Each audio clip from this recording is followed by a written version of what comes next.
করতে পেরেছি। এই সরকার গণ অভ্যুত্থানের ফলে নির্বাচিত সরকার, গণ অভ্যুত্থানের ফসলের সরকার। এই সরকারকে বুঝতে হবে, যদি গণ অভ্যুত্থানের স্পিডকে তারা ধারণ করতে না পারে তাহলে দয়া করে দায়িত্ব ছেড়ে দিবেন।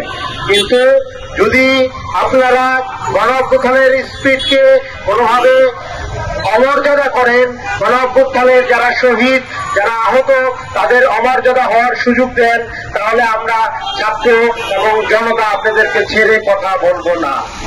আমাদেরকে অবশ্যই গণ অভ্যুত্থানের শহীদ, আহত এবং এই গণ অভ্যুত্থানের দায়ী, খুনের পিছনে দায়ীদের অবশ্যই বিচারের আওতায় আনতে হবে। এবং এই বিচারের আওতায় যদি আমরা আনতে না পারি, এই ফ্যাসিস্ট শক্তি যেমন বারবার আমাদের এই আন্দোলনকে, এই অভ্যুত্থানকে, এই শহীদদেরকে, এই আহতদেরকে অবজ্ঞা করার সুযোগ পাচ্ছে, এই সংখ্যাটা আরো বৃদ্ধি পাবে। এটা আমরা কোনোভাবেই হতে দেব না। প্রিয় ভাইয়েরা, আমরা শহীদ পরিবারে যাচ্ছি। শহীদ পরিবার অনেক বেশি রাষ্ট্রীয় সামাজিক নিগ্রহের শিকার হচ্ছেন। তারা মামলা করতে চাইলে মামলা করতে পারতেছেন না, মামলা করলেও থানা পুলিশ তাদেরকে কোনো ধরনের সহযোগিতা করতেছে না। যারা আহত আছেন তারা অনেকেই আমরা দেখেছি, পত্র পত্রিকায় দেখেছি, সন্তান বিক্রি করে তারা চিকিৎসার কাজ করতেছেন, তারা জমি বিক্রি করে চিকিৎসা করতেছেন।